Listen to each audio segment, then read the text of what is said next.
بہن بھائیوں کا حق مارتے ہیں، ہمسایوں کا حق مارتے ہیں، قریبی رشتہ داروں کا، دور کے رشتہ داروں کا حق مارتے ہیں، تو حق مارنے والا جو ہے اس کی جو نیکیاں ہیں نا حقداروں کے درمیان قیامت کے دن تقسیم ہو جائیں گی۔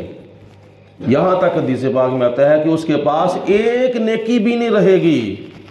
دنیا کے اندر تو بڑی بڑی عبادت کرتا تھا، بڑے بڑے رکوع و سجود قوما قیام کرتا تھا، بڑا بڑا ذکر و فکر کرتا تھا، بڑے نوافل پڑھتا تھا، بڑے حج کرتا تھا، بڑی تلاوتیں کرتا تھا، بڑے بڑے نیکیوں کے کام کرتا تھا، لیکن قیامت کے دن اس کے پاس ایک نیکی بھی نہیں رہے گی۔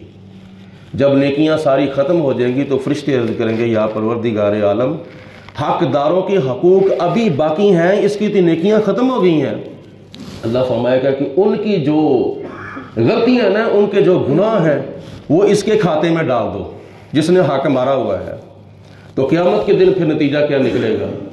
اس کو اللہ پاک جہنم کے اندر پھینک دے گا۔ دنیا کے اندر بڑا نیکوکار، بڑا متقی پرہیزگار تھا، لیکن وہی شخص قیامت کے دن کہاں جا رہا ہے؟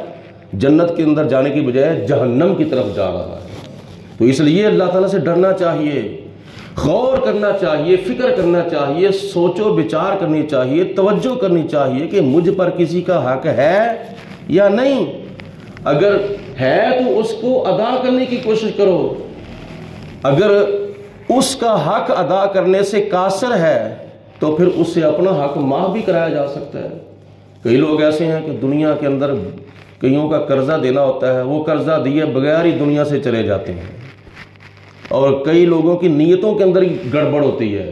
نبی پاک نے صلی اللہ علیہ وسلم نے ارشاد فرمایا کہ اگر کوئی بندہ کسی سے قرضہ لیتا ہے، اگر اس کی نیت خالصتاً ادا کرنے والی ہوتی ہے، اگر وہ مخلص ہو کے اپنے قرض خواہ سے قرضہ لیتا ہے، وہ مقروض، اگر اس کی نیت ہوتی ہے نا کہ میں انشاءاللہ تعالیٰ کوشش کروں گا وعدے کے مطابق اس کا قرضہ واپس لوٹا دوں، تو اللہ تعالیٰ اس کے لیے قرضہ ادا کرنے کے اسباب پیدا فرما دیتا ہے۔ اگر اس کی نیت کے اندر گڑبڑ ہوتی ہے نا، وہ چلو لے لیتے ہیں، بعد میں دیکھی جائے گی، دیا گیا تو ٹھیک ہے، نہ دیا گیا تو نہ صحیح۔ کئی لوگ ذلیل ہوتے ہیں قرض دے کر، اور ذلیل کرتے کون ہیں؟ قرض لینے والے۔ تو نبی پاک علیہ السلام فرماتے ہیں کہ پھر اللہ بھی اس کے لیے قرض ادا کرنے کے اسباب پیدا نہیں کرتا اگر اس کی نیت کے اندر فطور ہوتا ہے، گڑبڑ ہوتی ہے۔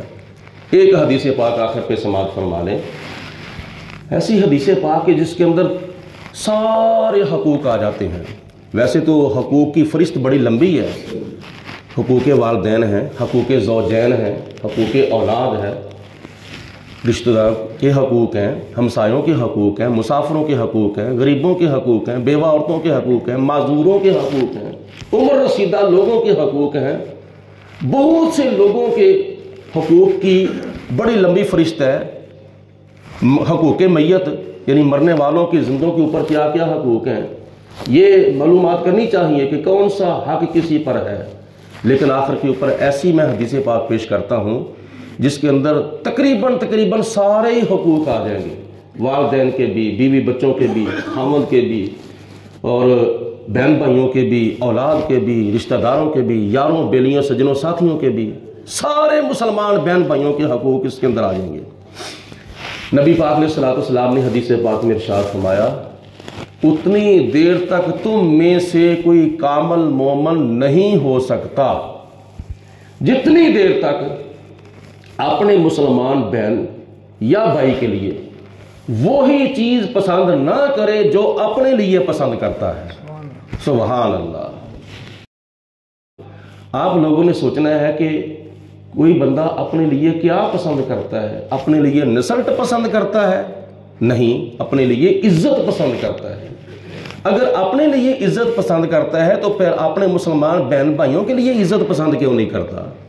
جس طرح بندہ اپنے لیے عزت پسند کرتا ہے نا، اس طرح اپنے دوسرے مسلمان بہن بھائیوں کے لیے اس کو عزت پسند کرنی چاہیے۔ یعنی اگر اپنی عزت کروانی ہے تو کسی کی عزت کی جائے، اور ویسے بھی اگر دیکھا جائے نا، سوچا سمجھا جائے تو جس کے پاس کوئی چیز ہوتی ہے نا وہ کسی کو دیتا ہے، وہی چیز دیتا ہے۔ جو ہوتا ہے نا ذلیل بندہ، ذلیل وہ کسی کو عزت نہیں دے سکتا. عزت کسی کو وہی دے گا جو خود معزز ہوگا. جس کے پاس عزت ہوگی نا، عزت والا ہی کسی دوسرے مسلمان بہن بھائی کو عزت دے سکتا ہے. ذلیل نہیں کسی کو عزت دے سکتا. اسی طرح کھانا کون سا پسند کرتا ہے؟ اعلیٰ سے اعلیٰ تازہ کھانا پسند کرتا ہے، تو وہی دوسرے مسلمان بہن بھائیوں کے لیے پسند کرو. جس طرح کے کپڑے بندہ اپنے لیے پسند کرتا ہے، اسی طرح دوسروں کے لیے بھی وہی کپڑوں کا جو معیار ہے پسند کرے.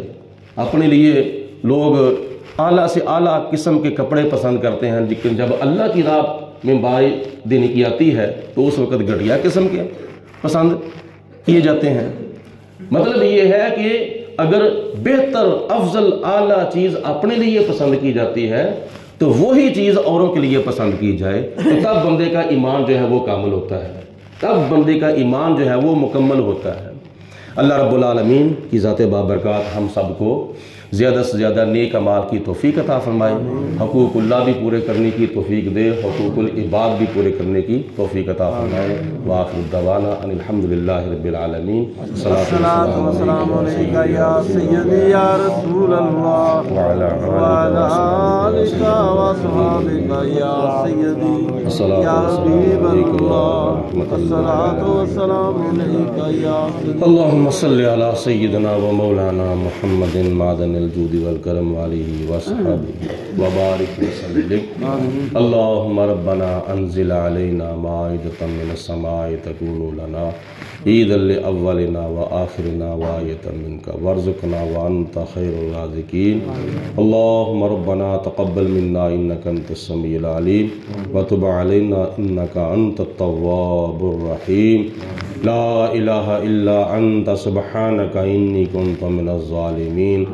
اللہم نور قلوبنا بالقرآن وزین اخلاقنا بالقرآن وادخلنا الجنة بالقرآن ونجنا من النار بالقرآن.